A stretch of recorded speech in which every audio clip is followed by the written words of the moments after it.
Do you need some new gym gear and want to give back to the community at the same time? Aperio Athletics has you covered with 5% of all profits going towards the Canadian Mental Health Association. Sign up for their rewards program and receive $5 off your next order. Use code JUNGLE15 to get 15% off your first order. I got this brand new hoodie sent to me from Aperio Athletics, and I am absolutely loving it. I've been wearing it every single day. The quality is incredible, very nice and warm. It's perfect. And I'm just absolutely loving it. They sent me a shirt too, also very nice and breathable material. It's very high quality stuff. So thanks to Joel over at Aperio Athletics for that. And visit the Aperio Athletics online store at aperioathletics.com to claim the benefits and rewards waiting for you. Be sure to follow them on Instagram and TikTok at Aperio_athletics to be the first to know of all the latest product releases and exclusive offers. All right, Owen, you may have noticed the lack of ads in the middle of our podcast and mostly on our posts, our reels and everything. So the Jungle Hockey Podcast is looking for sponsors. We're looking for guys that are willing to pay a little bit of money and put your logo on, our Instagram posts, our reels, and maybe even have me or Owen read off an ad roll in the middle of our episode. So local businesses and everything, we're not going to charge a crazy amount of money. We're just looking to see if there's anyone available, anyone, kind of interested and listen to the pod and that wants to, get their brand out there, get their business out there, whatever, advertise a product, a skate shop, anything, really anything. Me and Owen have discussed this a little bit, and we're willing to, cut up a little bit of time on our podcast and throw a logo in on a reel, on a post or whatever. So, if you're interested, you guys can reach out to us at junglehockeypodcast@gmail.com, or obviously DMs on any social, preferably probably Instagram. I think Owen is the best. Yeah, definitely the best, but realistically anything works. I would say like sending us a direct message for inquiries would be the easiest, but yeah, you can reach at our email. We got the link tree in our bios and everything, so there's multiple ways to contact us. It's not hard to get in touch with us. Okay. That's pretty much all from us. We're obviously excited to work with you if you decide to, reach out to us at all. But thanks for listening. Enjoy the episode. I am very excited to bring on our next guests from the Grand Forks Border Bruins broadcast team. We have Kevin McKinnon and Cody Thate. Guys, pleasure to have you on. How are you doing? Very good. Yeah, thanks for having us. This is exciting. Yeah, thanks for having us on, guys. I've been looking forward to this for a little while. You guys do an excellent podcast. I really appreciate that you guys are doing independent journalism on the jungle hockey that's going on in BC right now, because it's a huge changing landscape. I really like how you guys do the interviews and the reporting. It's just fantastic. You guys have been long supporters of our podcast, so I just want to say thank you guys too. Like seriously, for Owen's the guy that runs the media, so you're talking to him a lot of the time. But the support you guys have shown us as well, it's awesome. I think to start off, we'll kind of ask about both of your guys' backgrounds. So I don't care who goes first, but just kind of tell us about your hockey journey in general too, not just your chapter in Grand Forks. How did you guys kind of come up and eventually get to where you are today? Okay, so I guess I'll start because I'm the one that actually went to broadcast school, and that was a long time ago. And when I thought radio would be a great career, and you know what, it was a lot of fun, but there was never any money there, so I kind of shifted out of that, and ended up working a long string of things. I worked at a .com for a while. Did some very early internet broadcasting back in the mid '90s. Was a road warrior and before we were born, eh? Yeah, exactly. We were doing stuff on dial-up, and you guys don't even probably the idea of dial-up internet is makes me very much a dinosaur. But after that, I got into a .com situation, traveled for a lot of years with Motorola doing cable television products, which was great. I did a bunch of work on site at customers that included ESPN and CBC and things like that. So kind of saw a little bit of that from behind the scenes. And when I decided I wanted to stop traveling, I got into local government here in Grand Forks and started working for the city. That's how I met Cody, recruited him into the fire department when I was there. And that was probably 10 or 11 years ago, maybe more. He can do the math on that for me. Spring of 14. Spring of 14. So, Yeah. So, and then kind of from there, we got involved with the hockey team. I ended up being a billet home for a season. And after that, they were needing a new broadcaster and said, "Oh, you went to broadcast school. Guess what? You're it." It was a hey, you're going to do this. And by that point, I had figured out that Cody was into hockey stats in a big way, in a way that I'm not. And so he kind of got voluntold that he was going to be the color commentator, and had never, I don't think ever had been on a microphone prior to that. And all of a sudden, here we are, we're in our 10th season. So, that's a really short version of it, but, it just kind of a bunch of random right turns, and here we are. I'm interested to hear Cody's perspective on that. Who's this guy recruiting you to the fire department? And how do you guys yeah, so end up being such close buddies here? yeah, it was actually pretty funny. So I was kind of figuring out what to do after high school, and I'm in a welding program out at Okanagan College in Kelowna. And the program is great, but like, um, it wasn't really for me. Like, I was bored to middle tears, you know? And like it wasn't keeping my interest. And my buddy brought in a firefighting book one day. He's like, "Hey, I was part of a junior firefighting program in Summerland." He's like, "Why don't you give this a look?" And I had a couple of uncles that were on the department. Both of them were captains at that time. And I was like, "Yeah, you know what? Maybe I'll go in that direction." And next thing you know, Kevin ends up getting this phone call from this guy that says, "Hey, I want to be part of the fire department." Um, and that was kind of how it kicked off. I served under Kevin pretty well right out of the gate. Um, I ended up taking a leave of absence from the fire department for a little bit to go to fire academy. Um, kind of like that the summer before I went on like a pretty tragic call. And right at the end of my fire academy is like the winter of like 15, 16. I end up coming back home, and Kevin and I started going to the games as like something to kind of help out with my mental health.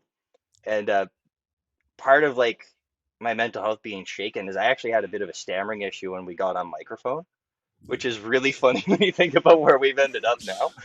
Um, it was bad.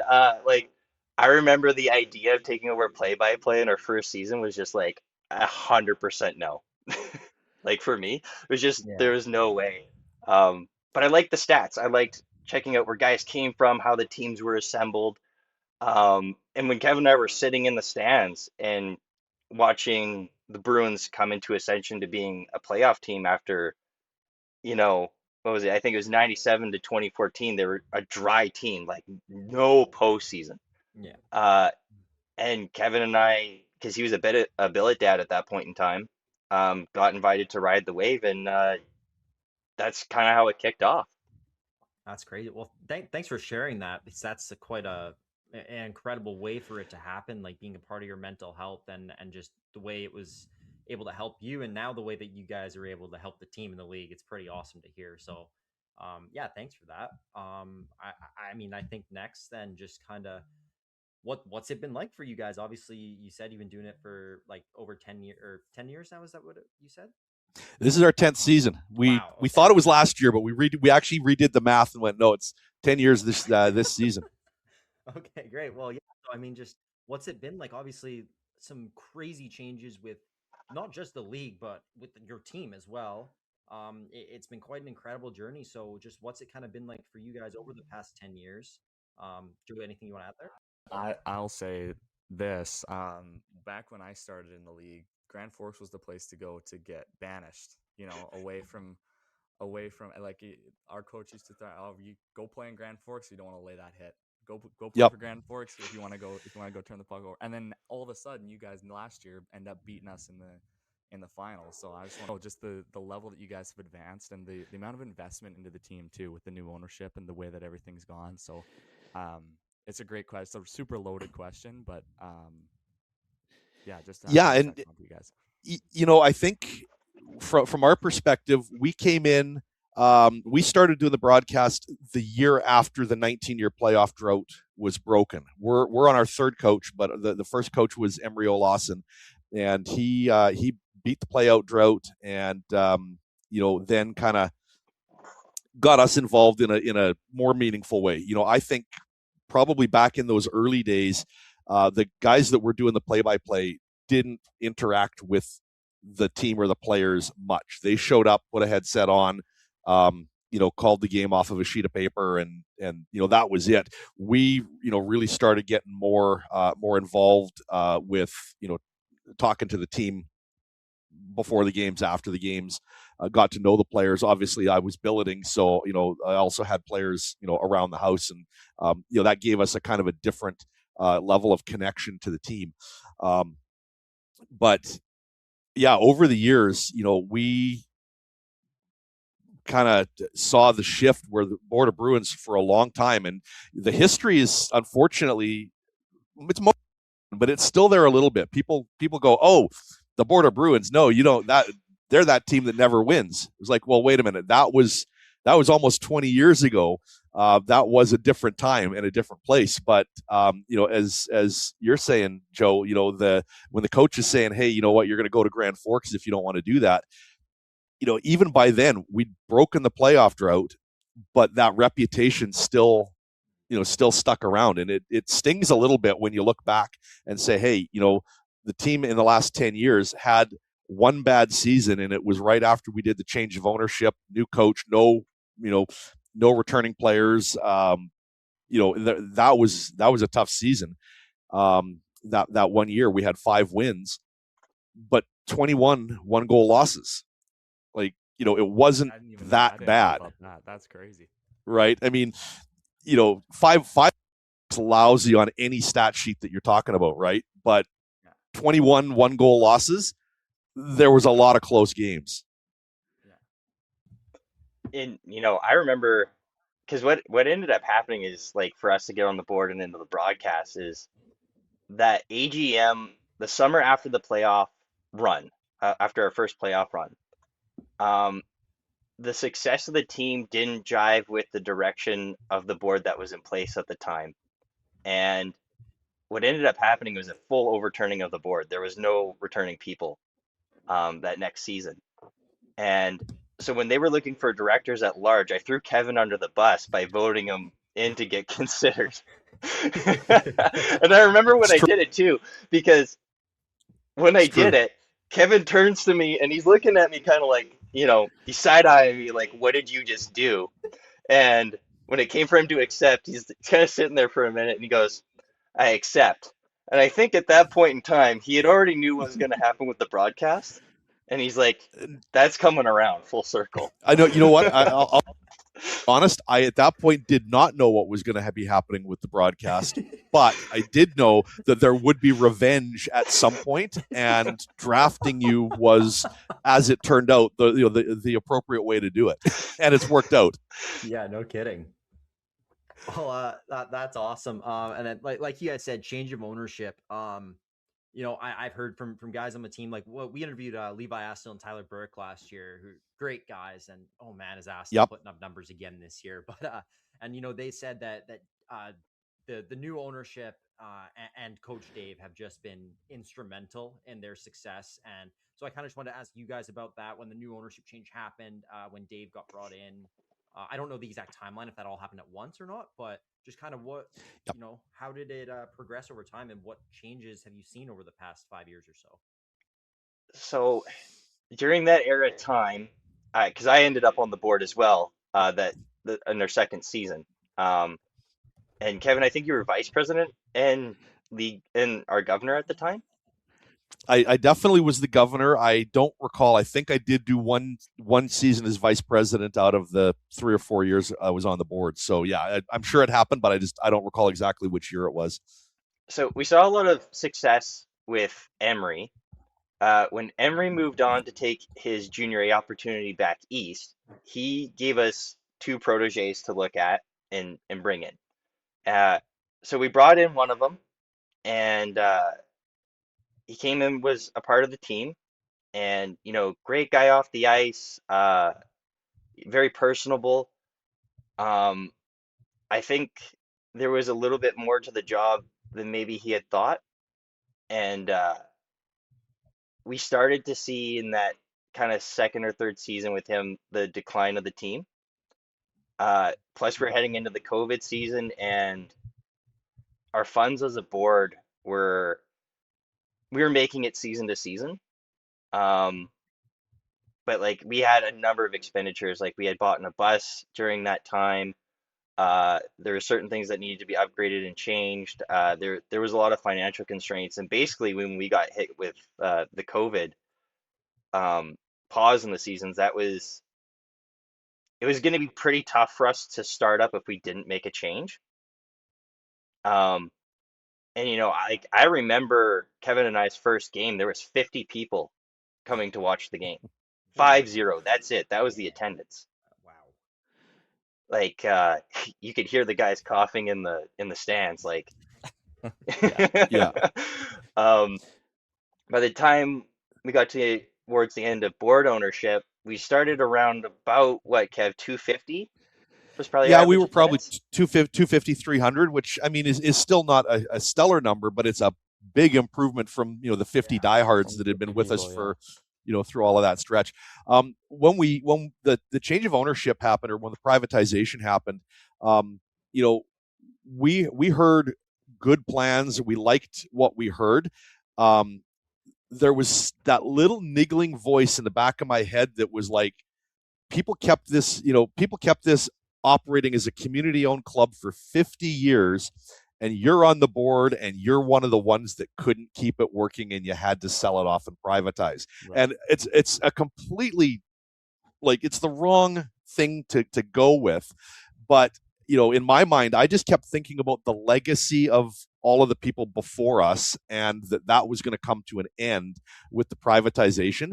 And yet what we heard from Dr. Mark about his plans and the fact that there was going to be some capital to make things happen that the board, a community team would never have been able to afford to do, was amazing. And so I think there was that little apprehension about how is this going to change. And one of the very first things that happened after the vote went through to from the community ownership group to actually privatize, one of the very first things was a phone call to us saying, you guys are staying on as the broadcasters, right? And we were like, oh, okay, well, that means that at least that's not changing.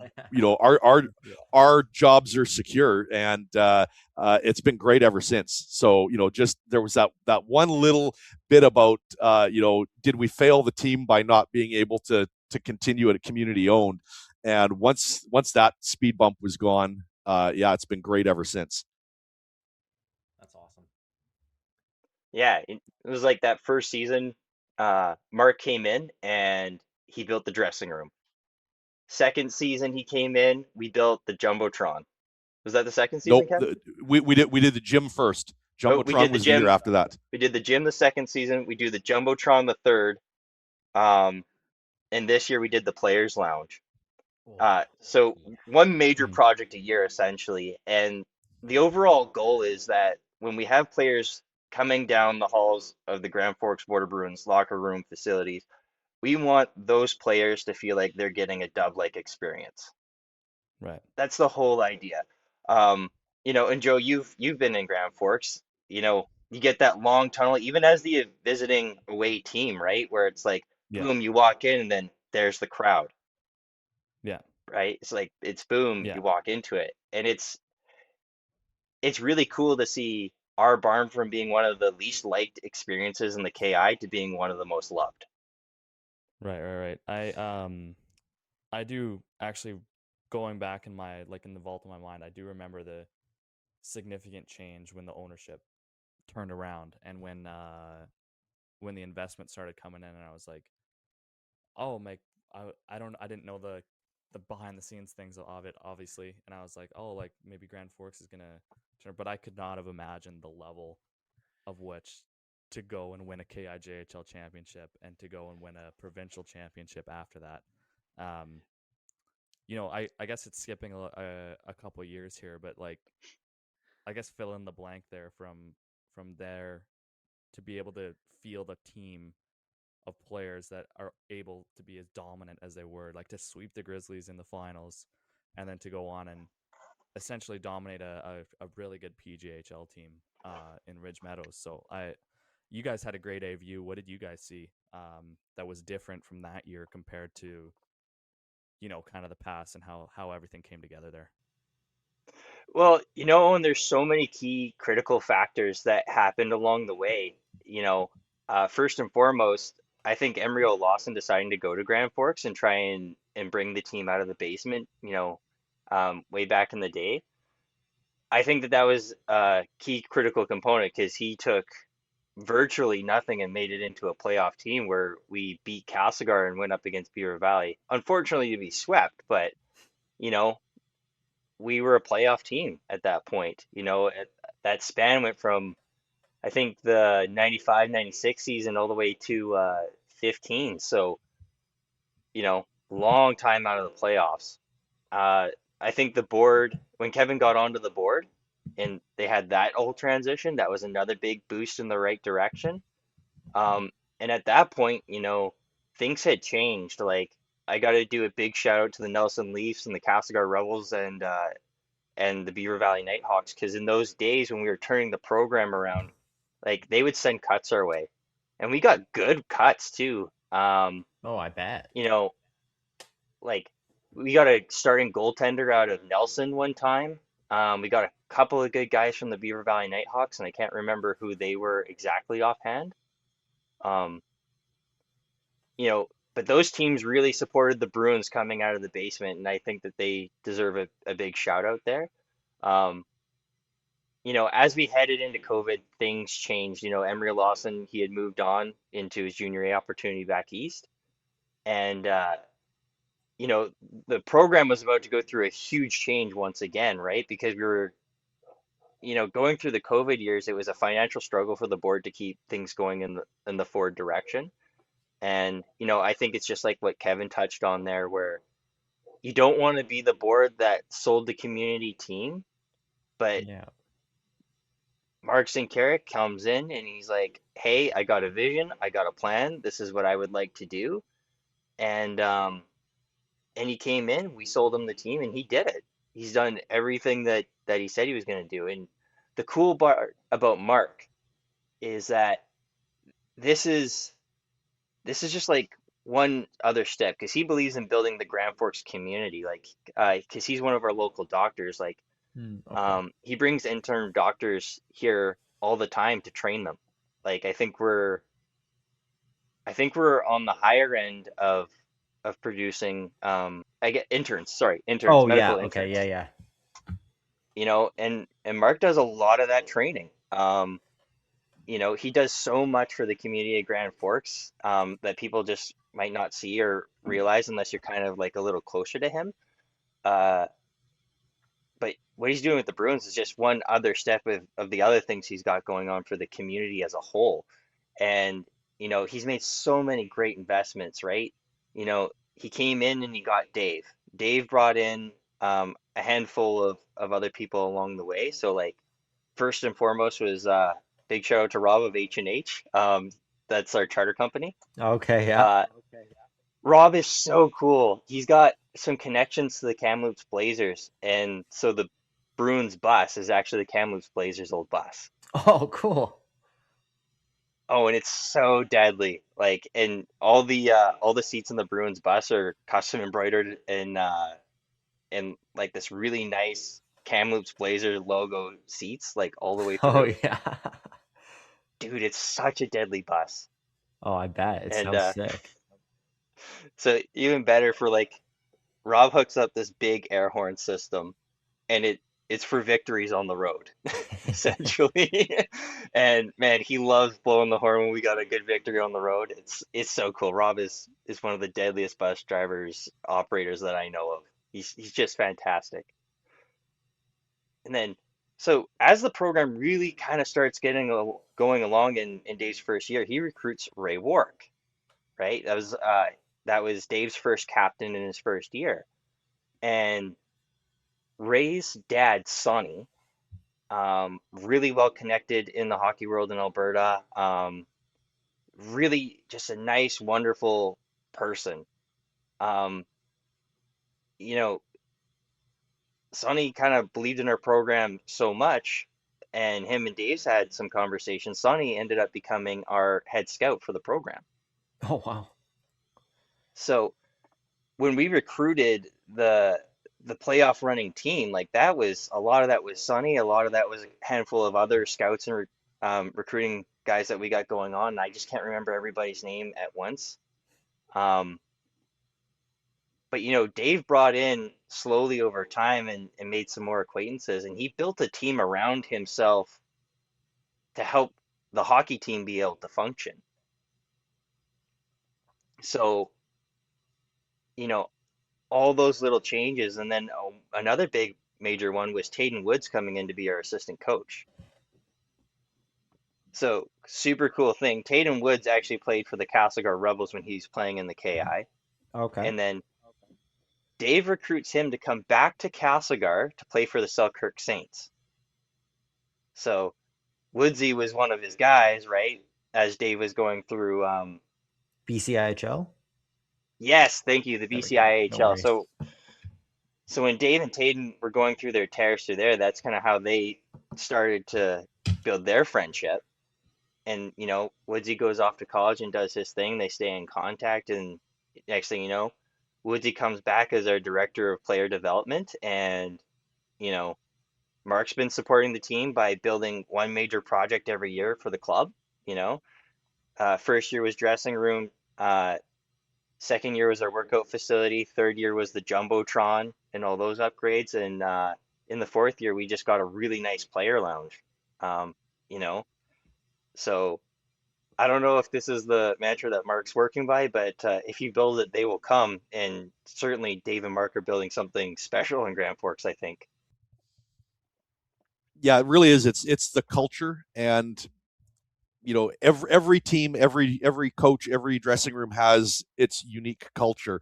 And when Dave came in, he came in from coaching in the university leagues, right? And so he came in having dealt with players that were a little older, a little more mature. And when he arrived in Grand Forks, he set that as his expectation. And it showed. We had a noticeable shift in kind of just the culture and the attitude of everybody. And when rookies arrive, the vets let them know that this is now what's expected in Grand Forks. It may be different from what you've had elsewhere, but this is how the Border Bruins operate. And it's been great. That's been maybe the most noticeable shift over the years we've been involved. That's awesome. That's great to hear, because what you're describing sounds a lot like what I experienced in Revelstoke when it came to, sort of a culture and starting from the top down. Everything that they do there is completely calculated. To it's almost a regiment to get you ready to go for the playoffs, right? And to win a championship. And I will say, like, I'm playing with one of you guys' old players, Russell Kosek, obviously at Drury. Yeah. And Yeah. he's fit the bill perfectly when it comes to that style of the expectation that you guys were talking about. So I that makes a lot of sense, what you're saying, and I see a lot of similarities now. And to say that has completely taken a 180 from when I started my junior career, like I said, like it's just really good to hear. And I wish a lot of people, like a lot of teams in that league, would take a page out of your book on how to do things. So that's good to hear. And, we have seen other teams in the league, have had coaches coming in from higher levels. And I think when they do that, they're bringing that expectation back down, into our league level. And the more coaches that do that, it's going to spread. And especially as you're getting players moving from one team to another, players that maybe got traded away from Grand Forks but had already experienced that culture are maybe taking that to their new rooms and kind of, helping kind of spread that level of expectation. Well, you look around the league, there's BCHL coaches now trickling in, MJHL coaches trickling in. Uh, Barry Wolf in Nelson, he came from, I believe, the MJ. You look at the Princeton Posse, their head coach used to be the head coach of the Cranbrook Bucks last season. Kelowna, that was the Victoria Grizzlies coach. That's great. Alex Evans in Castlegar, he was Prince George, right? So you're seeing a lot of that talent come in, and you're also seeing it at the player level. I remember in Kevin and I's first year, like if you're, because I got into scouting and recruiting for a little bit for the team, and if you had a mid to top double A player, like kind of throughout your roster, and then you had like a bottom, like 1 point per season triple A guy, you were probably winning the cup that year. And you look at the roster makeups today, the teams that are winning the cups have got lots of triple A talent or top tier double A talent. Um, you look at Levi Astel's numbers, for example, and he was a guy that in double A just wrecked the league. Yeah. He was one of the top scorers. Yeah. Yeah, I mean, you guys also like your team last year, multiple guys like the Edwards brothers, both with WHL experience. I believe Riker Rougeau was at least a Yep. WHL prospect. Like, so you guys had a lot of guys who had played at those higher levels as well. So it's incredible just seeing the amount of talent that's been coming into the KI these past couple of years. And I mean, I think with the changes that look like they're on the horizon for these leagues, it's only going to keep going up. Before we kind of move on into like next year, I kind of just wanted to ask about your guys' playoff run last year. I think you guys went 19-2, if I'm not mistaken. Yep. You're not mistaken. Yeah, that like mind-boggling record. And I just wanted to ask how incredible that must have been for you guys to get that championship. I forget was it like the first one or the first in however long? Like, it must have been. That was the first league championship that the Border Bruins won in 57 years. Wow. They only made it to the league final twice, and once was back when it was like a 5-team league. And so, I mean, do you really count that as a league final, right? That's almost like a divisional final back in those days. But yeah, made it to the league final once, lost to the Cranbrook Colts, and then last year. And no, it was amazing. We looked over the years at teams like the Kimberley Dynamiters and the Revelstoke Grizzlies that always seem to peak at the right time. They are peaking in January, late January, where they are ready for the playoffs. Everything is dialed in. We've never seen that. We've had that great start to the season where we peaked in October, and then by Christmas, stuff wasn't happening so good. Last year, that's not what happened. The team really almost peaked at the beginning and stayed there throughout. But it was really amazing just to kind of watch that happen. And, you see the transactions, players that are traded or recruited in midseason, the trade deadline, all of that type of stuff. And last year, it really was done with a vision for, we have a shot at this. We have a real chance to do this. And, what do we need to do to make it happen? And it was just amazing to kind of go into the playoffs, top of the league with the President's Cup. You knew you had home ice advantage pretty much all the way through, and the players were healthy. They were dialed in. Everybody was bought into it, and it really was that magical season where all of the dots were connected correctly. Yeah, I don't know. Like the last time the Bruins were in the finals was 1974, so it was 51 seasons. So that's got to be a record That's somewhere in insane. somebody's book. So I think we probably hold That's two got to be records. the KI's only been around for so long, man. That's got to be some sort of record. That's 69. 69 is the league's inception. Yeah. So that's got to be a record. I know that we Yeah. hold the record for the amount of time not going to the playoffs. Um, but the pieces really kind of fell into place for us. Like Eric Kale falling into our laps kind of right before the trade deadline was lucky because he was actually, look him up on Elite Prospects. He's got one of the coolest careers for a guy to look at stats wise. Like he at 16 years old, he's in the SJ, right? And then he ends up playing a couple of games for the Tri-City Americans, ends up back in the SJ. Then he ends up in the Prairie Junior Hockey League, Junior B in Saskatchewan, and then he came to us. And like um, when we had the tandem of him and Jasper Tate after the deadline, like that was the last piece we needed. Like it was a smoke and gun situation. Um, and you look at his stats, like he had a 92 through the whole playoffs, Yeah. and great teams. And I think the thing that sticks out the most in my mind about last season is nobody ever really got excited. Like guys were happy, like the locker room mentality was great. It was happy, but nobody was ever excited. They took it one game at a time Yeah. and they just won one game at a time. Yeah. Jobs And well they weren't coached. overly excited about the next thing. The only time that they lost that mentality was in game 3 against Ridge. They uh and we had a chance to have a little conversation with Carter Price about that game. He says that one was on us. We came to the rink and we weren't ready. We weren't ready for it to end. We weren't ready for this whole thing to come again. And by no means do I mean that they threw the game or anything like that. No, They of were just course. off because they're thinking about this is the last time that we're on home ice.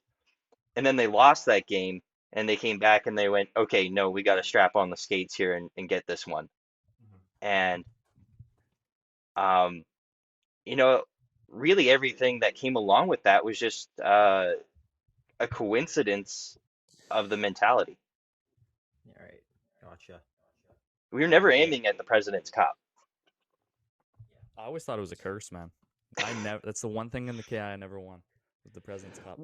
Well, and it's actually funny because we were talking about it, and the President's Cup is relatively new. It was introduced by the league after they hired Jeff Dubois as commissioner and Bill Olhausen stepped down as the previous commissioner. So we actually hadn't had a President's Cup before that.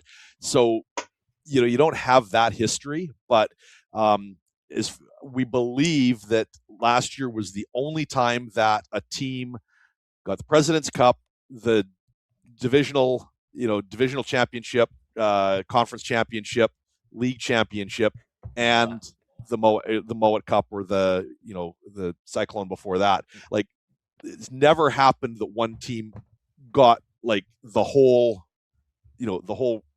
bunch of it. And I think a good part of that from the players' perspective was nobody got cocky during the playoffs. You sweep the first round of the playoffs. I think it would be natural to get a little bit cocky about that, but they didn't. They looked at it and said, "No, wait, we got Beaver Valley next." Sweeping Beaver Valley to take the division in 8 games. Again, I think there's a lot of opportunity there to get cocky about that, and they didn't. And I do think that losing the one game to Kimberley was a little humbling, and probably helped refocus on the fact that losses are possible. This is not a guarantee. This is not just a rubber stamp right now, but it was the fact that they took each of those series seriously, despite the fact that I believe in the regular season divisionally, we gave up 3 points all season in division, right? So I mean, you could go into that and go, oh, you know what, these guys weren't a problem in the regular season, so no problem in the postseason, but they didn't have that mentality. No, that's great.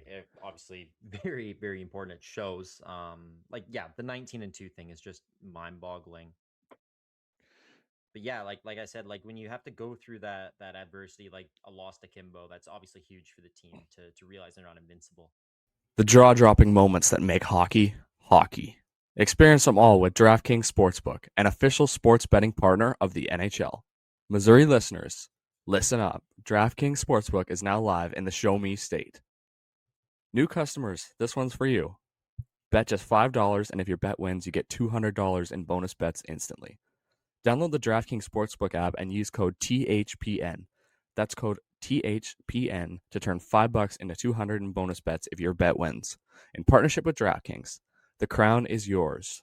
Gambling problem? Call 1-800-GAMBLER. In New York, call 877-8-HOPE-NY or text HOPE-NY 467-369. In Connecticut, help is available for problem gambling. Call 888-789-7777 or visit ccpg.org. Please play responsibly. On behalf of Boot Hill Casino and Resort in Kansas, fees may apply in Illinois. 21 and over. Age and eligibility varies by jurisdiction. Void in Ontario. Bonus bets expire 7 days after issuance. See sportsbook.draftkings.com/promos. NFL Sunday ticket offer for new subscribers only and auto renews until canceled. Digital games and commercial use excluded. Restrictions apply. Additional NFL Sunday ticket terms at youtube.com/go/NFL Sunday ticket/terms. Limited time offer.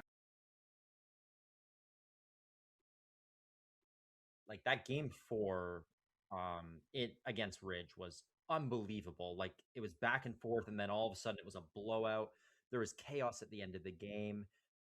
And then so I kind of want to ask one, like obviously about that game, the celebration, and then kind of like afterwards, like what was it like with the fans, the community? I don't know if they did a parade, like how did that all wrap up? One of the highest scoring playoff series I've ever seen. Like the amount of goals that were scored in that was nuts. So that was probably, it was probably pretty fun to commentate too. So, It was. And, obviously when we started the season, we weren't sitting there expecting, that we'd be calling, the last game of the season. That wasn't on the radar. It's funny because we get, over the years, we've seen, broadcast stats about, how many people are actually watching a live stream and whatnot. And our numbers have been respectable, but never, amazing. But it's because when you're going out in the first round of the playoffs, your total views over the year stop then. Yeah. If you're going all the way to the Tech Cup, well, you know what, you've played or you've called, another, 8-10 games, and obviously the numbers are amazing. So we would be looking at viewership for like the Kimberly Dynamiters over the stretch and going, wow, like they're getting crazy views. Well, except we all of a sudden we had that, and where I think on a good night, we might be calling the game to somewhere around between 100 and 200 people. All of a sudden, we've got thousands of people watching the game because they're not just the Border Bruins fans now. It's all of the KI fans, or, it's so like that part really was interesting because it meant that we had to up our game to accommodate that. And as a result, I think, when you actually watch that game back, and I've gone back and watched the entire game start to finish, a little bit self-critiquing, but just part of it, just to relive that adrenaline high once again. And it was a lot of fun to call, and I think you could hear it in our voices that we were caught up in that momentum and the enthusiasm as well. Well, we had done a number of things to kind of prepare for that too. Like Kevin always makes the joke that we're Sportsnet on a budget, right? Because how many cameras we got now, Kevin? 12? Friedman. Yeah, right. Sorry, I missed that. I always tell Owen he's Elliot Friedman too. Like Yeah. with all the shit he's getting in the The jungle. Yeah. Well, when we started doing the broadcast, I said to Cody right off at the bat, I was like, we have some expectations. I mean, when I went to broadcast school, some of the people I went to school with ended up at Sportsnet Vancouver, and were the guys that you were seeing on TV interviewing the Canucks and things like that. So when we started doing it, I said, look, it's one thing that if people are watching this on their sitting at their computer desk watching it, but the world is changing here, and people are connecting their devices to the big screen in the living room and are watching it. And we need to produce this with that target audience in mind, even though early in the day we weren't streaming in high. We were actually the first team in BC for sure to be streaming in high definition on a regular basis. And the content provider didn't want us to do it because they weren't sure that the system was going to handle it. And my take was, I'm coming from the background that I had in media and going, no, my expectation for our fans is we need to be in high definition. So I don't care if you're saying we can do it or not. The stream's coming to you in high definition. And so we did it. And, it was the whole Sportsnet on a budget thing. I told Cody right off of the bat, we need to set our standard very high. We went out and bought monogrammed broadcast jackets our very first season. Do we need it? Of course not. It was entirely for look. But, we show up at the rink in, a monogram jacket with a shirt and tie every game. Because it just sets our mental, kind of focus for the game at a higher level. And what's been great over our 10 years is watching so many other teams' broadcast crews up their game. Yeah, absolutely. But right from back in the day, nobody wanted to be behind the Bruins ever for any reason, right? When we started getting good and started winning, and along with everything else, people didn't like that because it was a long time that we were in the basement for pretty much everything under the sun to do with junior hockey. And when that changed, and starting with things like the broadcast, all of a sudden all these other teams are like, oh, we got to get better. And you see the introductions now with the Mevos and everything else. And then, now you look at teams like Beaver Valley and Spokane that have got the graphics they got going on. And, Ranch just did a big thing where, they held them in really high regard, which was so awesome to see, right? And I feel like Kevin's innovation to the broadcast was what drove everybody to kind of go in the direction we are now. Yeah, we've certainly done some interesting things over the years. I mean, we were not the first team in the league to do replay. I believe that was Justin McCartney in Kelowna. When I saw that he was able to do replay, I was like, okay, we got to copy that. But since then, it's been a lot of the other. Back when Cody, I don't remember if it was first season or second season when I had to miss that game because I was in Kelowna at a course for work. And so Cody was going to call the game, and I'm watching it from my hotel room, and everything was good for, 5 minutes or so. And then all of a sudden, boom, I got hit with a mental block. Mike Fright or mental block. And all of a sudden I'm watching the game and all I hear is the crowd. And I'm like, okay, technical problem, can I fix this? So I phoned him and he was like, I'm having a problem here. And I was like, oh, okay. So what are we going to do? Well, I ran across the street to the mall in Kelowna and bought a headset and an HDMI cable to plug my laptop into the TV in the hotel room, and remoted into the computer in Grand Forks and did a little jiggery pokery on the computer to get a real-time copy of the feed rather than, because streaming, there's always a delay, right? 30 seconds.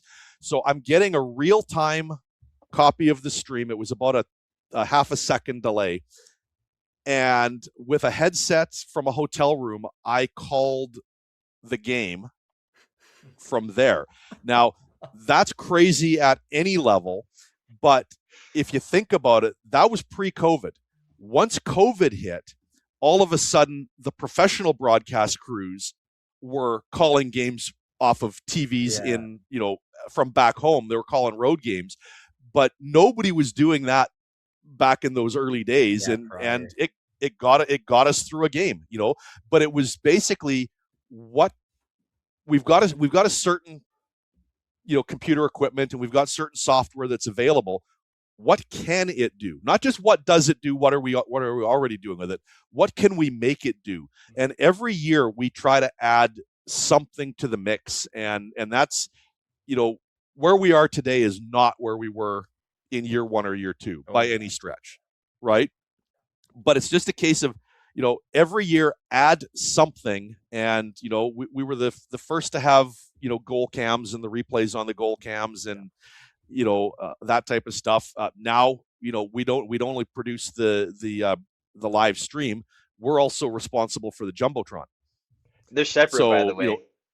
And they are not 90% of the time they're the same, but that other little bit, there's stuff going on to the Jumbotron that is not going to the live stream because the fans at home don't care what the 50-50 number, is, or, those types of things. So why push that down their throat, as part of the stream if we can split it? So, it just, a lot of really interesting things, but, one of the other things that the league did was they set up a WhatsApp chat group for all of the broadcasters.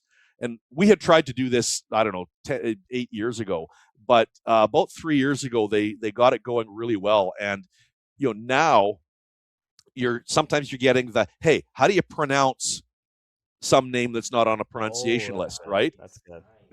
So you get that before the game rather than either tripping over it and getting it wrong and then getting an angry text message from somebody's grandmother. And we've had that. In fact, the funniest one was the grandmother that actually phoned me during the game. Mid-game. Mid-game on my cell phone. The phone rings and I'm like, Cody, start talking. So I grabbed it, and it was Grandma telling me that I was saying the name wrong, which was, you remember that one after that, eh? You'll never forget it. One of the worst ones was last year in the playoffs. I got a text from a Beaver Valley fan that said, hey, by the way, I don't know if you're saying this name wrong. And I was like, we played you guys 3 times in the regular season. Why didn't somebody tell me this in October? Anyways, but with the chat group, we're also exchanging technical ideas. Somebody's going, hey, I just came up with an idea for a new graphic, or, hey, I want to add a, face-off camera, or I want to add a goal camera. What do we use? Or, what are the options? What's everybody doing? And now all of a sudden we're all talking back and forth, and that has let everybody use that kind of shared experience to really step things up. Yeah, that's an awesome concept to have, being able to bounce ideas off each other. Like, it's going to do is make everyone else better. So that's really cool. I will say, when I came and played in Grand Forks, my dad is a huge, he's got the Flow subscription, and he's got a huge, watches every game, right? And he was like, this looks like, because I started in the SJ. I was crap, I got sent to Revelstoke. But my last game was against Humboldt, and Humboldt, amazing broadcast, whatever. And he was like, this is comparable to when I was watching you play in the SJ a couple years ago, and that was my 20-year-old year with when we played you guys in Grand Forks. So nice. Well, awesome. That's a huge compliment to you guys. It's actually funny. I guess two things. We've had a number of players that have said, "Oh, my parents wish that every road game was in Grand Forks because it's the easiest to follow, and we happen to have a great camera angle. We're not shooting through the net because." And that's a facility thing. Teams don't have any control over that, but we are very fortunate to have that. We've got a facility that has let us add cameras and doesn't mind that we've stretched some wire somewhere and stapled it to the wall, and we're very thankful for that. Not every team has that. One of the best compliments I got though was a player that I think it was a Beaver Valley Nighthawk. I was setting up the goal cam before the game. That's right at the entrance from their tunnel. And he came out and he was talking. He says, my parents will be watching and, whatever. He said, I'm really having a hard time with your Jumbotron because he says, I keep wanting to look up and see myself. and I was like, So what can I put on the Jumbotron during a face-off that will distract you? You know what? It was actually funny. I had a conversation with Tyler Pika, because he got traded from Spokane to us, right, in the off season. And I was asking him about what his experience was like coming up here to play. And he was like, "Oh man, I hated it. I hate it because I get lit up by a goal and then I'd watch myself get lit up by the goal." Awesome. He was just such a great character, you know. I'm glad that he's doing so well for Merritt now. But it was cool just to get that little bit of like what his mentality was to watch. Yeah, totally. Because I'm sure it was But a game changer when we put in the air horn too. yeah, well, and you know, and that was put in time for the playoffs last year. That was a deliberate as well. You know, I'd had it sitting on the shelf for 6 months, and it was like, nope, this got to be in place for the playoffs. Nice. So, but you know, it really it becomes fan experience. You know, it's not just, you know, obviously the players and the game and you know the coaching is the most important part, but the fans are going there in part to be entertained. And you know, what else can you add to the mix? You know, I always kind of look at it as, you know, back in the day when the Vancouver Grizzlies were in the NBA, right? Nobody went to the game to watch the basketball because it wasn't great basketball. They were there for the rest of the show. And you know, that whole experience. And you know, that's why our average attendance, Cody was saying early on, right, you know, 50 was average, and 100, man, we were doing the happy dance. Oh yeah. You know, that was amazing. And now, you know, if we're not seeing 500 people, we're going, oh, must have been something else going on in town tonight. Like, Right. you know, because people aren't, you know, there's a reason they're not here. And that's a big shift. And part of that is, you know, just that whole experience. I just remember the first time. I don't know if this happens to your players, but obviously seeing people walk around with their Grizzly stuff on, like their merch, like the fans in town, but being recognized in town as a player, We going yeah, to we stadium actually and being we remind the players that, you know, hey, you know, in the winter, if you see and especially our out of province players, you know, if you see a car driving around with Alberta or Saskatchewan or Manitoba plates, people are going to assume that it's a Border Bruin because that's our winter, you know, that's our winter crowd. And so we've said, you know, maybe you've come from Edmonton where you are literally a face in the crowd and, you know, nobody would ever have any idea who you are. In Grand Forks, everybody's going to know who you are. And so just, you know, be aware that, first of all, you're not going to be able to get away with anything because, you know, everybody's got eyes and everybody talks. But by the same token, you are a local celebrity. Yeah. You're going to be recognized. People will stop you in the grocery store or at the gas station, whether you're wearing something with a logo or not. And I think it's a great experience. I think you know, the players actually kind of thrive on that. You know, like having that level of, you know, what I'm doing here is important, not just to me, but to the community. Yeah, I know. It's I one know of those Levi things. and Tyler mentioned they get recognized every once in a while in town last year. So yeah, that's pretty cool to hear about that. Sorry, Cody, go ahead. Oh yeah, I was just gonna say, so Kevin and I sit the team down in camp every fall. Like once we get to kind of the last little bit of it and explain to them that, you know, interviews are a part of the process, being recognized by the fans is part of the process. And it's no different standard than for Kevin and I. Like we travel around with the team a fair bit and we show the respect to the other teams by showing up in the suit and tie, right? Like Kevin was mentioning earlier. And it's the same thing expectation for us as it is for the players. And, you know, we warn them about watching what you're posting on social media and things like that, right? It's we're striving to build as professional of an organization as possible. And the players get it and we get excellent buy-in from them. And we all live by that standard. Yeah, no, it's pretty evident in what we've seen over the last couple of years. Like, yeah, it's incredible what's been going on in Grand Forks between you guys, the team, the ownership, the coaching. Like, it's awesome. I do kind of want to ask, like, coming off of such an incredible season last year, such a high, obviously, bit of not necessarily a rebuild because they're still a very, very good team, but a retool, maybe let's call it, compared to last season. Like, so what's that kind of been like, just navigating the season this year? I mean, we're over halfway now, after coming off a championship like that. Well, playoff teams get picked clean, usually, right? Lots of individual players get a lot of other offers. And that's kind of what happened with a bunch of our guys initially out of the gate. And we ended up with some different recruiting. Um, the tier one, tier two thing complicates things to a certain level. Yeah, for sure. Because everybody everybody wants to play at the highest level that they can. Um, and right now the AJ, the SJ, the MJ are all being viewed as steps above us. Um, you know, I believe that we're viewed a step above the HJ, for example.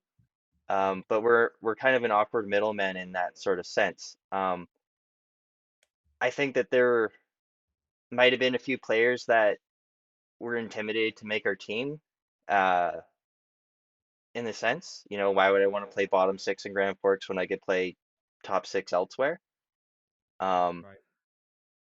I think that there's certain aspects like that, but then, as you get out of the preseason and you get the bus rolling, you make some trades and some other guys trickle down and you rebuild the machine. And the beautiful part about junior hockey is I think it's exceptionally rare if it ever happens that you have the same team twice.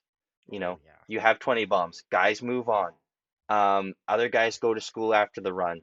Uh, you know, if anybody can actually find a team that's been the exact same roster 2 years in a row in junior hockey, I would love to see it. Um, but I think that'd be incredibly hard to do. Yeah, absolutely. Yeah, I don't think every team doesn't necessarily have the same focus, but ours and certainly our coaching and our management have said our goal is to move players on. A success for us is a player that can advance. I think there's certainly an argument that says, hey, you know what, if this player's that good, we should try to keep him as long as possible, right? Yeah, And of just kind of course. keep that momentum going.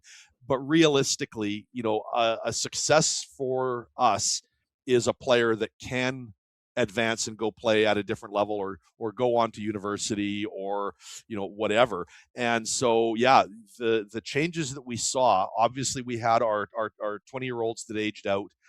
We had a couple other players that had other opportunities in different leagues. We had some that simply went to other camps but did end up back with us, Yeah. at some point during the season. But that means that you're starting the season with players that maybe maybe you don't know in advance that you know they're there until something better comes along.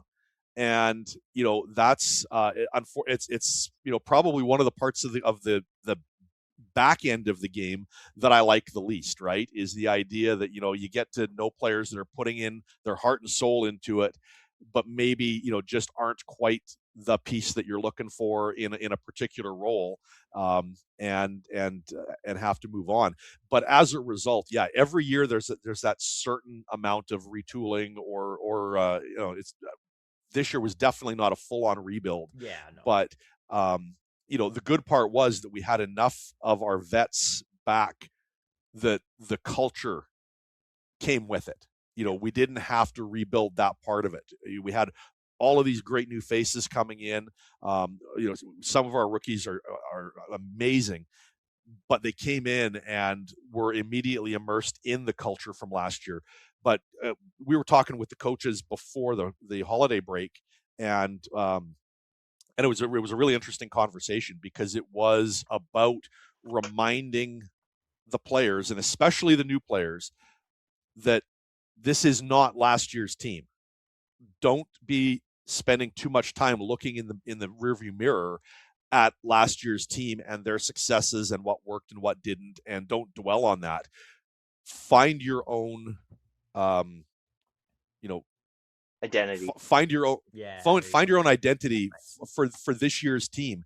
And I actually think that, especially in the first part of the season, it took us a bit to get there. And by the time we got into December, that had happened, and they'd kind of found that identity, and they weren't dwelling on, what we went 500 last weekend, or we went 500 the weekend before, and last year's team didn't ever do that. Stop worrying about last year's team.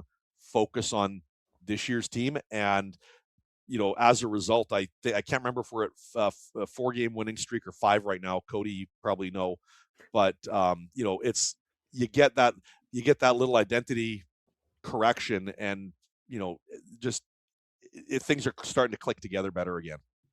Yeah. Awesome.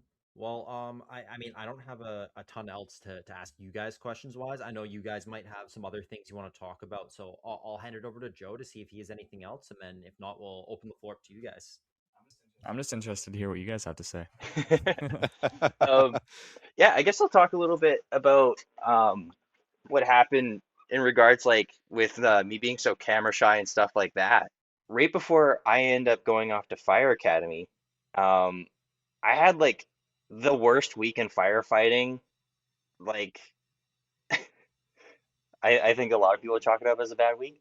I went to 3 fatalities, Oh my goodness. like back to back to back, and Yeah, that's a lot. the last one was pretty bad. I can't get into too much detail. Yeah, of course. Oh, Because yeah, no. family friendly pod, but like, I don't know if I call it that, but no, don't worry about that. um, but yeah, it certainly left the last one left a really impacting mark on me, and like, I was okay, but like something always felt off or wrong after that like last fatality call I went to. And like I said, this all was in a span of a week, so it was Yeah, like major can traumas one imagine. after another.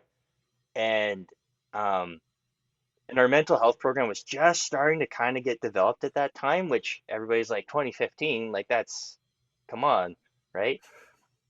Um, Yeah.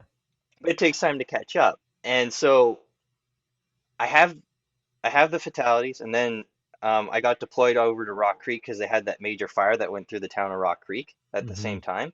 By the time I get back, I think I had 2 days, and I was off to Fire Academy in Cranbrook, so really no time Oh to wow. process. Yeah. Yeah, and so um, it's just a really long 3 weeks. When I got to school in Cranbrook, um, you know, things kind of, they felt off, but I was okay. I'm sleeping, I'm eating, it's all good. But there's something in the back of my mind that like this is bothering me. This is bothering me. And so finally, what ends up happening is I have like one of those like classic, everybody says Vietnam veterans like PTSD moments where you kind of blank out and you're standing on the hood of somebody's car shouting. It wasn't quite that bad. I was in a first aid class, and a guy messed up, and I climbed on him pretty harshly. And I'm not that kind of person. I'm usually really laid back, and that was a big signal of going, oh man, you need to do something about this. And so my instructor and I had a conversation, and I got through that portion of the course, and I had completed all the firefighting stuff up to then. This is actually pretty late in the course, so this is like we're in like December kind of thing. Mm-hmm. And so I end up starting to talk to like therapists and stuff like that to start functioning through. And what ends up happening is I kind of end up having what they call accumulative stress from these incidents, and they kind of send me home to sort of try and resume some sort of form of normalcy, because that's, I guess, what you got to do when you have like a mental health trauma injury, is you want to have as normal as an everyday as you can. So Kevin was a big part of helping me like navigate that once I got back to Grand Forks after Fire Academy. And part of that was, he's like, hey, let's go out to the hockey games, because he knew as a kid I had volunteered for the Bruins. I was really passionate about the team. And I was like, yeah, that sounds great. Next thing you know, Kevin becomes a billet dad. I think that's how he was actually going to the games at that point. Right. And at every turn, every home game, he's wrangling me around, and then we start traveling with the team over to like Castlegar and Beaver Valley just to watch the games. We're not in broadcasting yet, Yeah. and um, kind of at the conclusion of that year, and that's when we got swept by Beaver Valley. That was Emery's first season, um, and the board decided that they were kind of like their business plan wasn't going to work out because the business plan from my knowledge base was that Grand Forks was intentionally recruiting the best players that it could back in, you know, that 2010s era and selling the players off to try and keep the franchise viable. That's how they were trying to Right. survive at that point. And that was a 10-year business plan that they were several years into. Once they realized we became a playoff team and that strategy really didn't work, and it certainly didn't work with how Emery Lawson believed that the team should be ran. We ended up having a wholesale board change out, and as a part of that, the broadcasters left as well. So there was the vacuum there, and through conversations Emery and Kevin had, Emery knew that Kevin had a background in radio, and so when we went to that board meeting, and I you know, they go, does anybody want to be, you know, like an executive committee member or whichever? And I throw Kevin under the bus, and he's kind of shooting me one of those looks, right? And we kind of got into that earlier. Yeah. Um, yeah, once it got, ironed out that he was going to end up going to be the broadcaster, I had gotten into goalie stats when we were watching the teams. So he's like, "Hey, you're going to be my color commentator," and I'm sitting there going like, "What?" Because by the time that this all shaped up, 2 years earlier we had or not 2 years, sorry, 2 months earlier we had our annual general meeting for the Firefighters Association, and like um I've never had a stammering issue before, but I got up to do an announcement for, I think it was for my brother to come up and get an award because my brother was in the fire department too, and dude, I stammered my words so bad. And like in my brain is right, like I'm sitting there thinking like what is happening to me? Why am I stammering my words? But it's coming out like super broken, like I'm unbelievably nervous. And I'm like, so 2 months later when Kevin's telling me I'm gonna be his color commentator, I'm like, you want me to do what? Yeah. And it took me a little while to get used to it, right? Kevin and I told a bit of that story earlier in the pod. Um, but it took me a little while to get into doing play-by-play. I was able to get focused into doing the stats and that kind of thing where I wasn't so nervous on camera or so nervous on the audio. Like I could have a bit of those conversations. Yeah. Certainly, I think if anybody had game tape of that time, you would see me like kind of awkwardly on camera. Um, it was a weakness of mine, and I just chipped away at it. And you look at today, where Kevin and I run a much more complex broadcast. I do all the replay system and a bunch of the infographics and stuff um, for the jumbotron and for the production. Like whenever you guys see a replay, that's me. Um, and when something jams up on the system, Kevin's got to fix it. So now, for me to do play-by-play, I could do a full game no problem. Yeah. Like it's easy, and it's just one of those things. Like you have a weakness, and you just got to chip away at it, and before you know it, it can become a strength, right? Yeah. And so, I hope that that's encouraging to anybody who's out there struggling, um, because it's confidence is a big thing that can change weaknesses into strengths, and you don't change it overnight. You change it in little increments. So, um, yeah, that's just my shout out to anybody out there who's struggling. Keep pushing forward, keep chipping away at it, and you know, sooner or later it gets better. You just got to believe that it is going to get better, and it will. And if you watched a game in the last 4 years, you would never know that I ever struggled with play-by-play. But it was a huge hurdle. which is funny when you think about it. Well, it's funny because Mark Berry, who's the media coordinator for the league, used to be the play-by-play for Campbell River. He says to me regularly, he says, if I'm watching a Grand Forks game and all of a sudden I hear Cody calling the play-by-play, he said, I know something technical has happened in the background, and that's why, but it's such a smooth handover and such a smooth transition back that most people would never notice it, but Mark has kind of clued into that. Right. The other thing I'll point out, one of the great things with the timing that we've been involved in the league is, watching coming out of the Kelowna Chiefs organization. It was while Grant Sheridan was still there as the owner, but the Mind Right organization that Miles Matilla founded, which was basically players promoting mental health, and the Border Bruins got on board with that early on, and I think the league has really embraced that as a whole now for all of the teams, and it's really an important thing that you don't nobody ever used to talk about that in hockey, Yeah, right? absolutely. And it's great to see things like that now not only happening but visibly happening front and center. Yeah, no, that's incredible to hear. And like, yeah, Cody, thanks again for sharing that.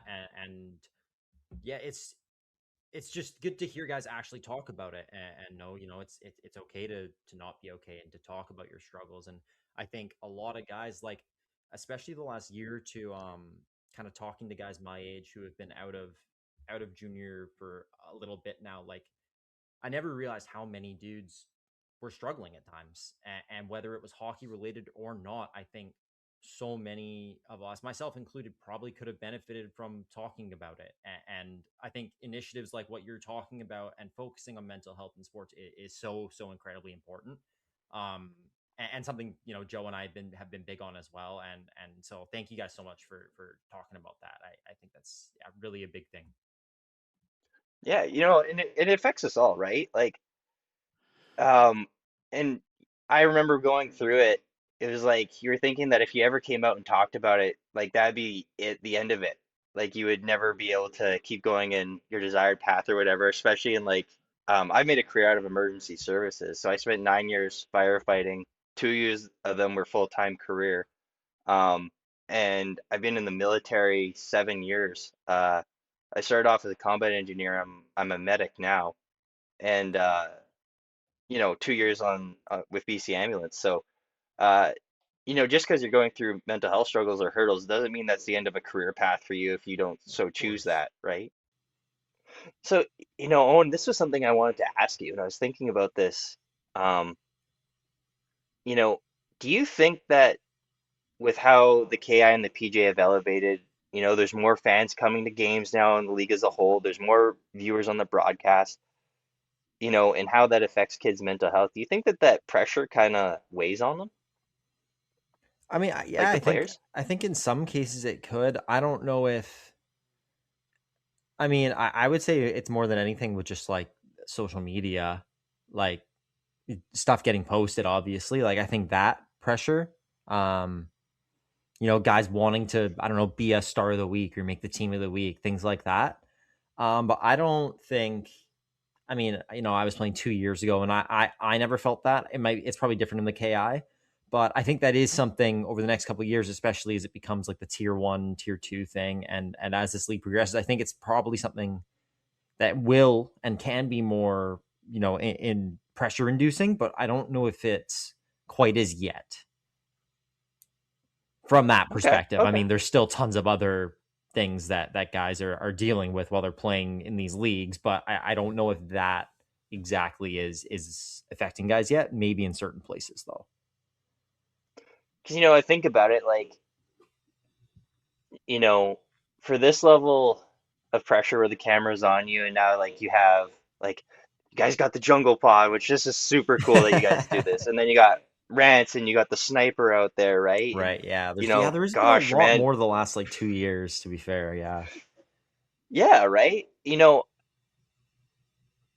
I sit there and wonder like at what point did these pressures come into like the WHL or the NHL or even the BCHL, right? Yeah.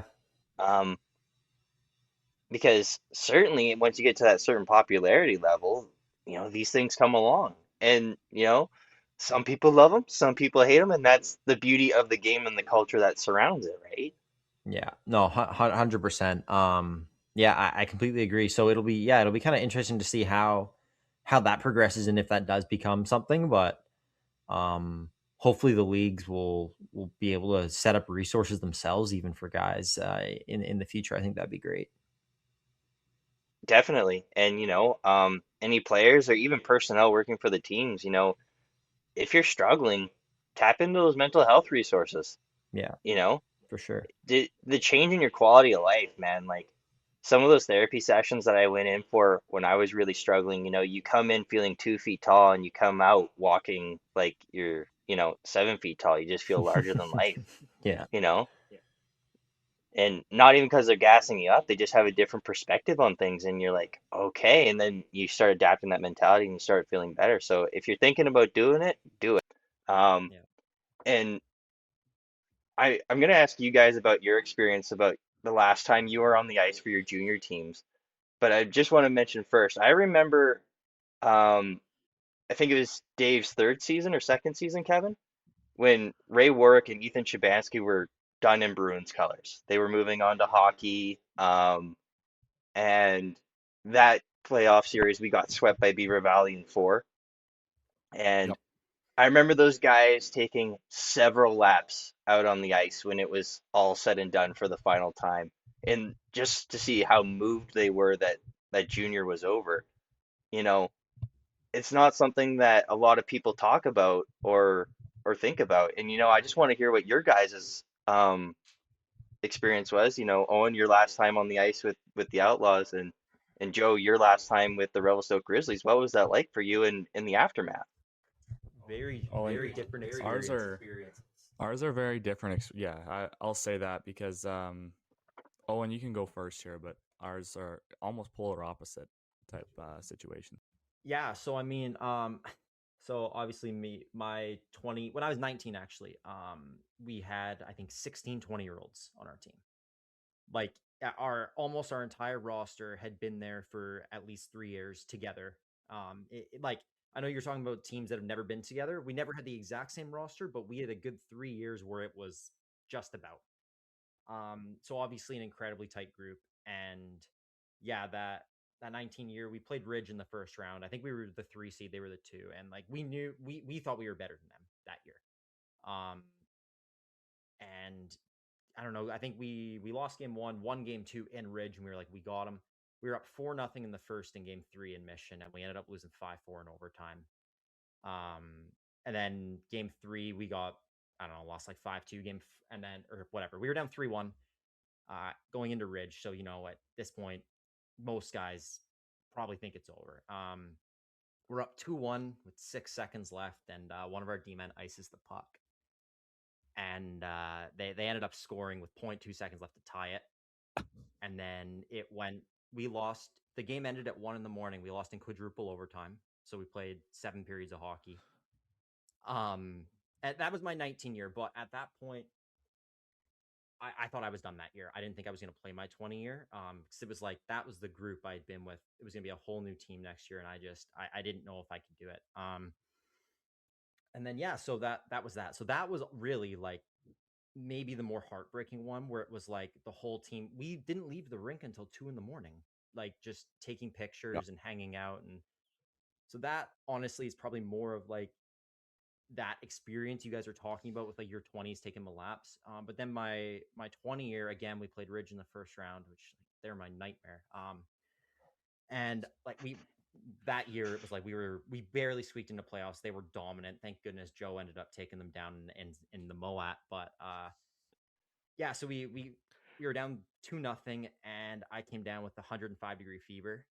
And I hadn't missed. It was the first year of hockey I hadn't missed a game, and I couldn't play game 3. Like they like wouldn't let me play. Um, Game 4 was the next night. I had 103-degree fever probably, and I obviously didn't care. I couldn't not play. That was like I was just trying to get through the game. And we gave him a good game, but yeah, we ended up losing I think 3-2, 4-3, whatever. And so it was very weird because of the situation where I was like, yeah, like getting my like heart rate checked every time I got off the ice, and it was just weird.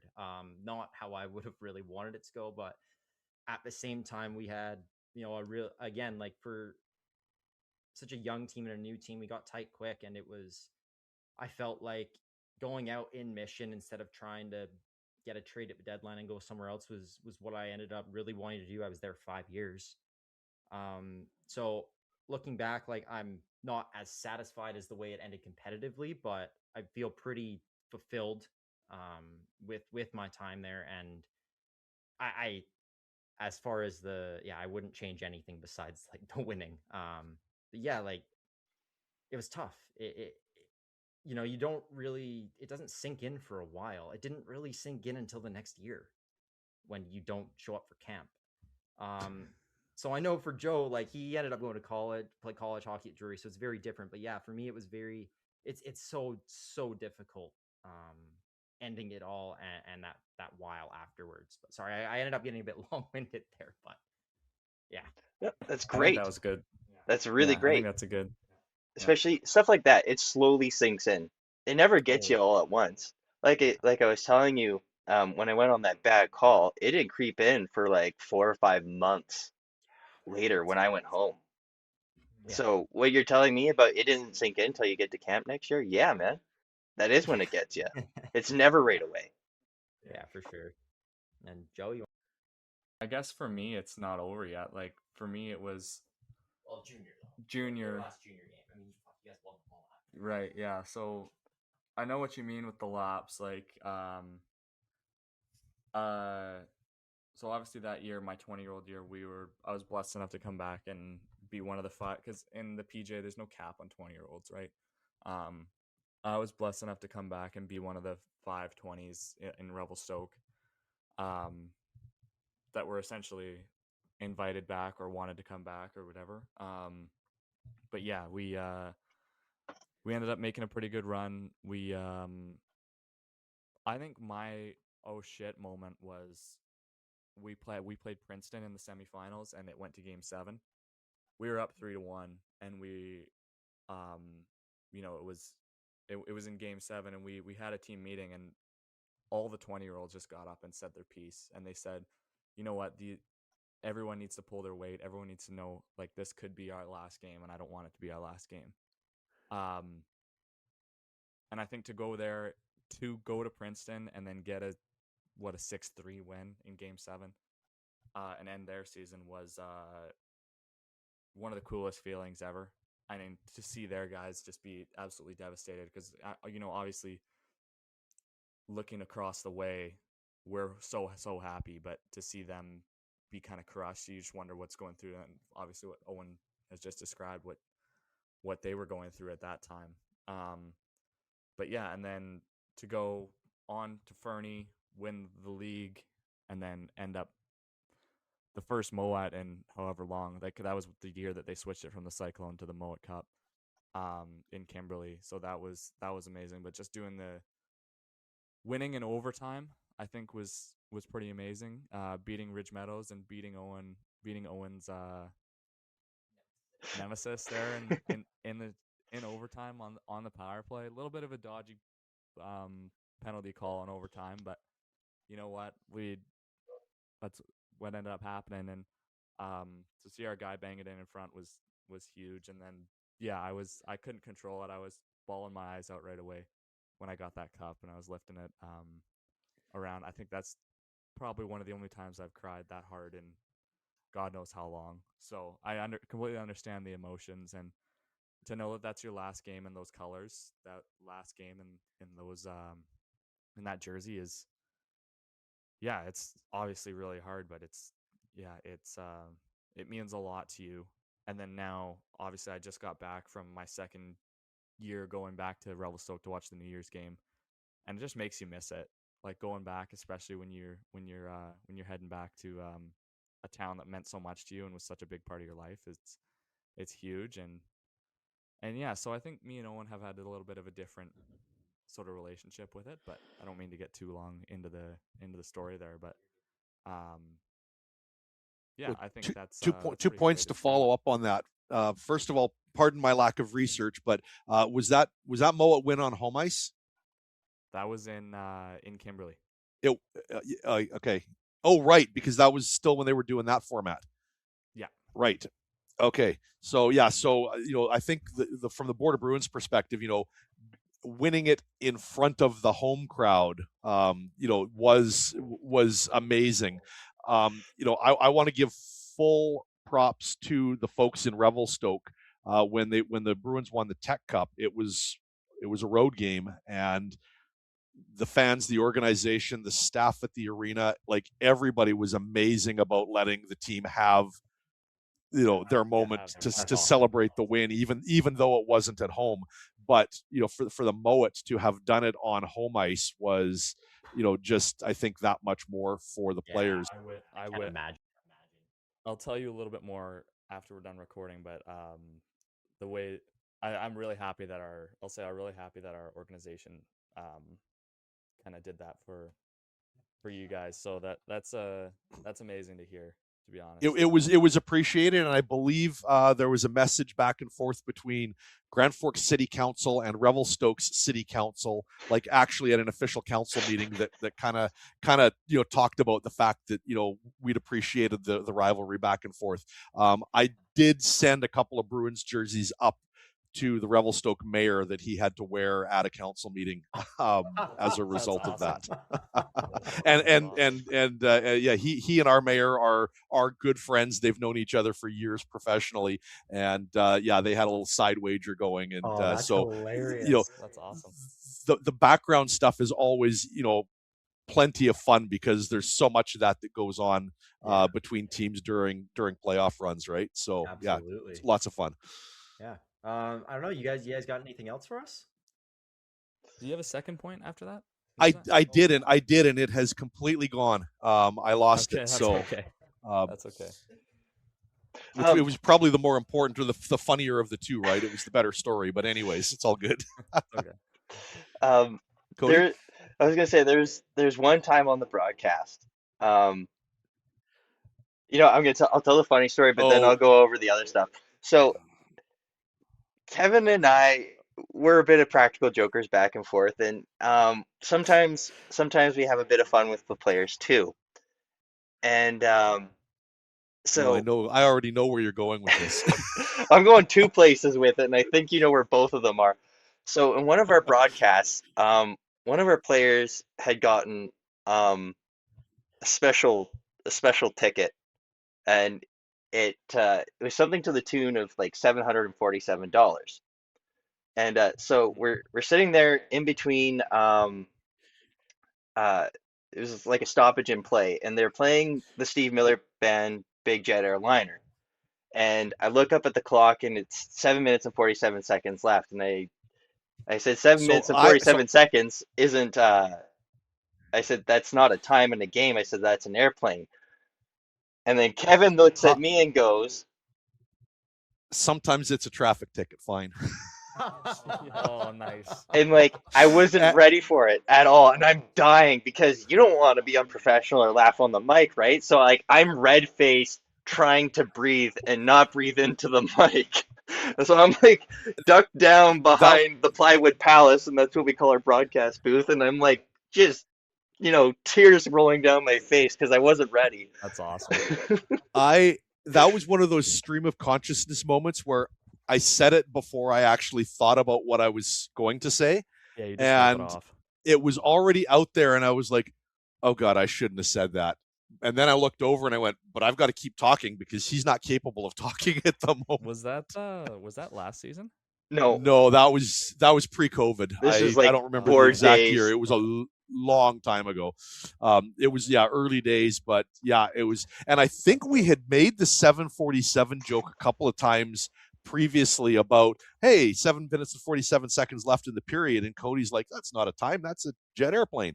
And so it was very natural for it to have happened again, but it was just after we'd been made aware of this Motor Vehicle Act ticket, and I said it and immediately went, oh, I shouldn't have done that.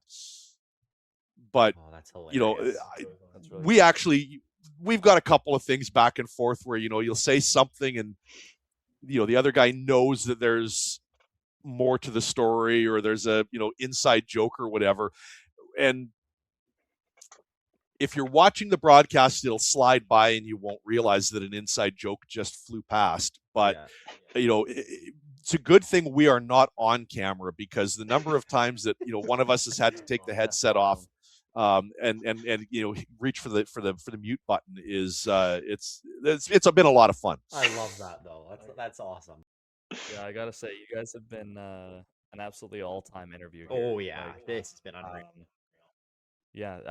It's been a really good one, and I'm so happy to hear all the development that you guys have kind of brought to the organization with your aspect of things, and then also the whole team as a whole. So I'd be very proud if I were you guys, just of all the work you guys have done. So Thank you. And I guess we appreciate getting some recognition for it. It's not what we got into this for, but it's been great. I crashed my first remote broadcast probably our second or third season. I happened to be on the road, and I'm trying to remember. I think it was in Golden, and the president of the club spotted me in the arena arriving with the team, and he was like, "I didn't know you were coming, but our broadcaster's not here, and I was going to have to call the game. Would you do it for us?" That happens. Like, well, yeah, sure. And then over the years, we've between Cody and I, we go to a lot of road games. We travel a fair bit with the team, although it's not every game, obviously. But yeah, we've been welcomed onto the broadcasts on a bunch of the other teams, and it's great. I actually think that it adds an extra level of interest to the broadcast, because you're not just getting a one-sided what one side knows. You're getting it from both. But it's been a lot of fun, and it's great being a part of that kind of off ice rivalry. We regularly make the joke that the Grand Forks and Spokane have a certain special rivalry because it's kind of the two teams that are closest to the border. Yeah, the cross-border right. clash, I mean, right? The cross-border clash. Yeah. We always call it the Battle of the Border. Yeah, nice.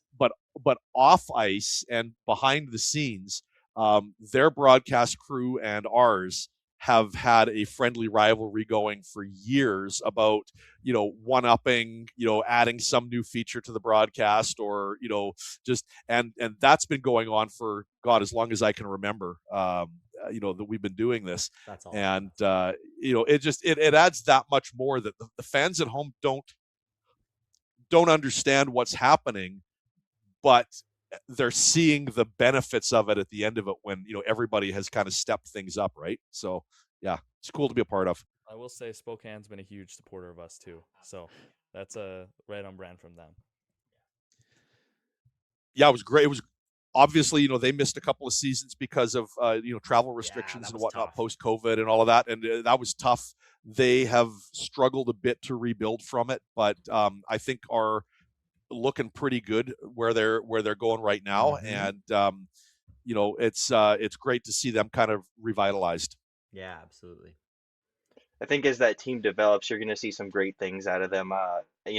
Joe, when I was listening to the podcast earlier on the season, and you had said, I think Spokane's going to be a scary team, I was right there along with you. Really? I totally agreed with that. Yeah. Good.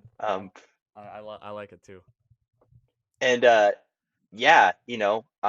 and just like the recognition side of things, this is where Mark Zinkarek as an owner of a team is really cool in so many ways. But one of the ways that he really, really stands out is that, like, when Kevin and I won Broadcasters of the Year back to back 3 years in a row, because we did the first three-peat from when they brought it into the league, he had us made out these really nice glass like plaques, because we pulled our name out after 3 in a row, and it says like congratulations for the three-peat kind of thing.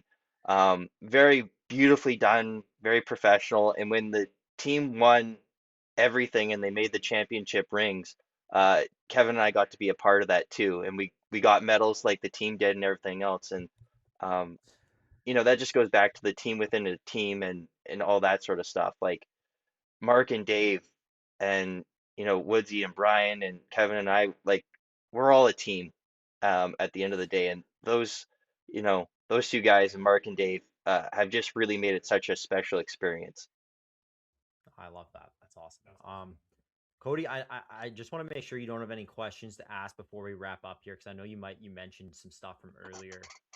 Yeah. If not, totally fine. Like we can wrap it up, but I just want to make sure you didn't get cut off. Oh, no, no. So yeah, I did want to ask you because I actually was gonna talk a little bit about the Bruins' history because we're the last original five team that's consecutive Oh that yeah. stayed in the KIJHL. We're the last one. Summer or well, Roslyn, Summerland, they were done in 2000.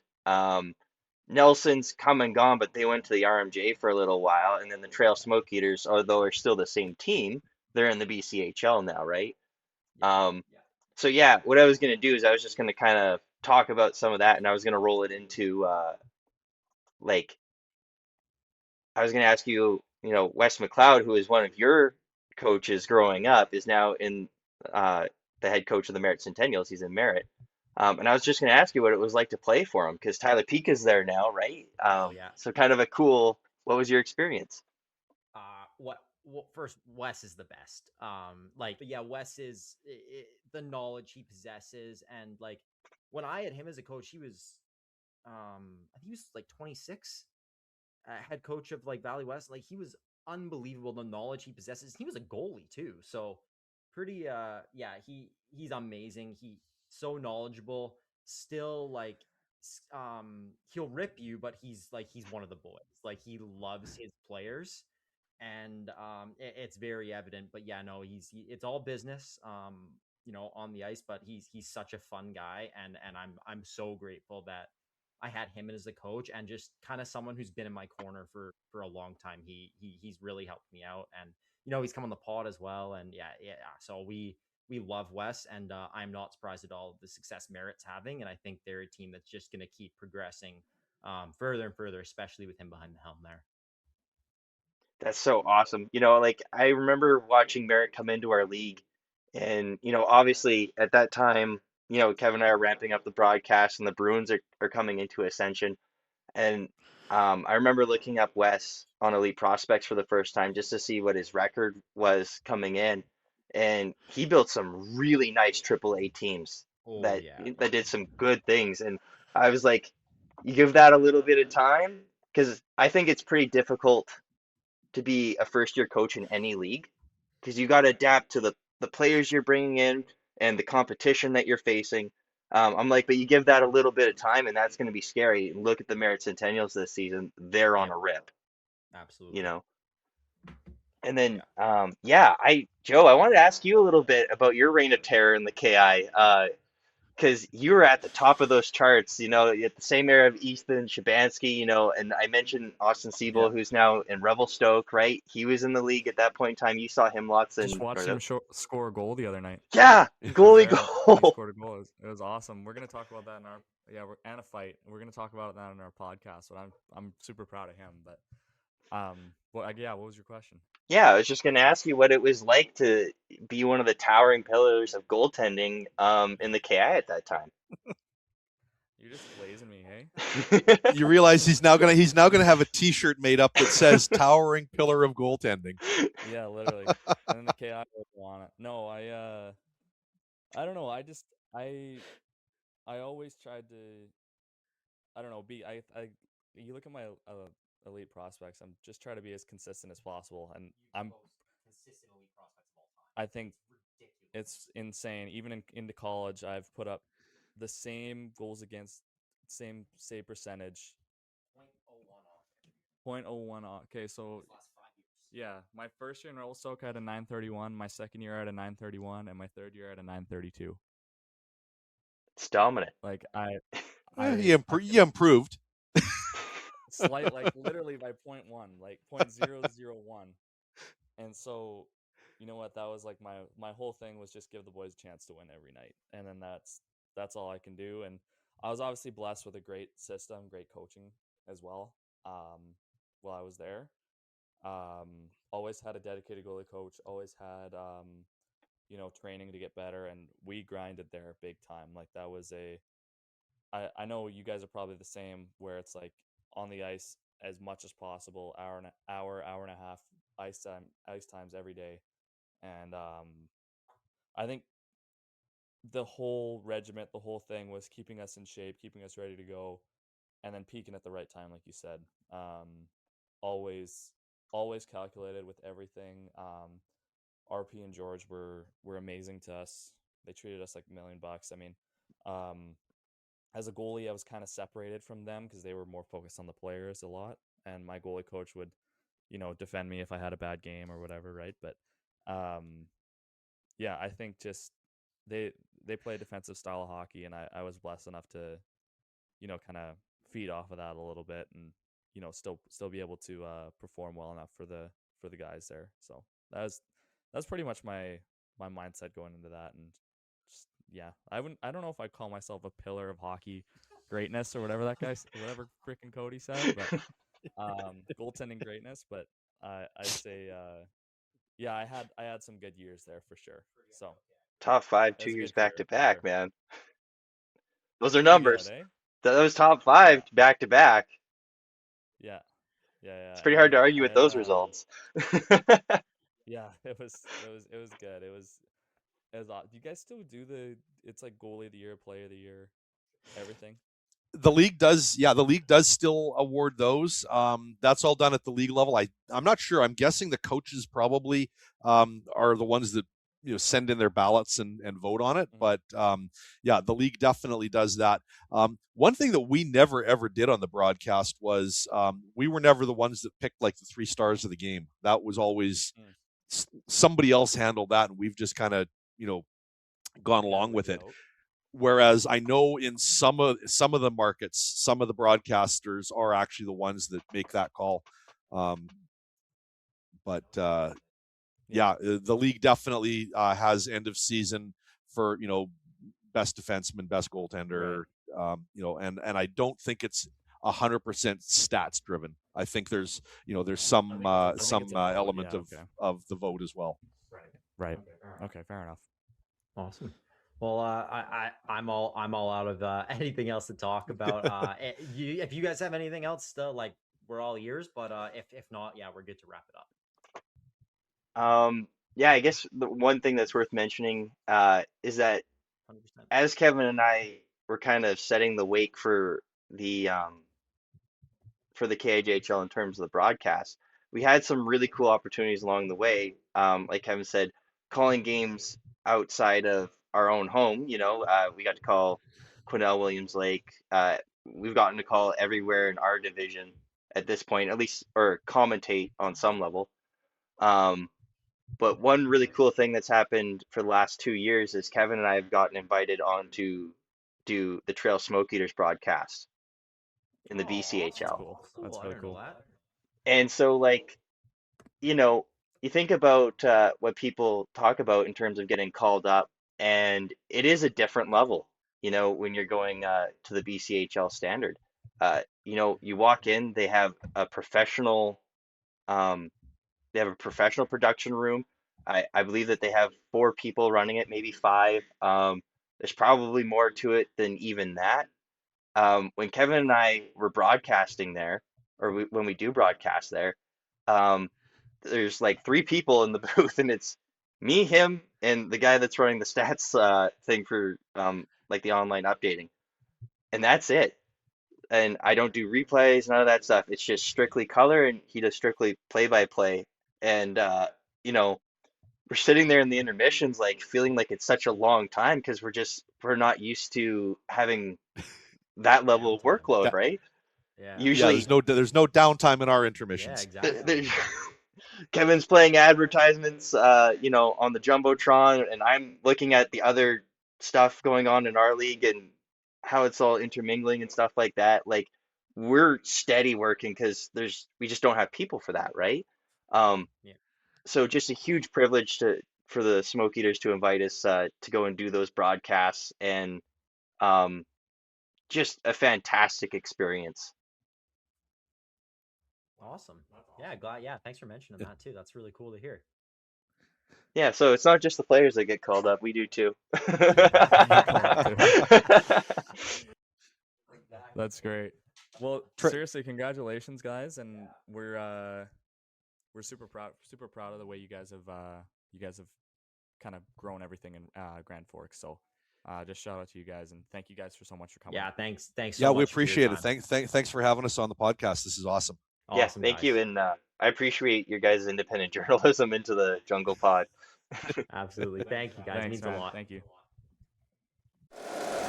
If you like the show, please take a moment to rate, review, and subscribe. It really does help the show to grow. Thank you for listening.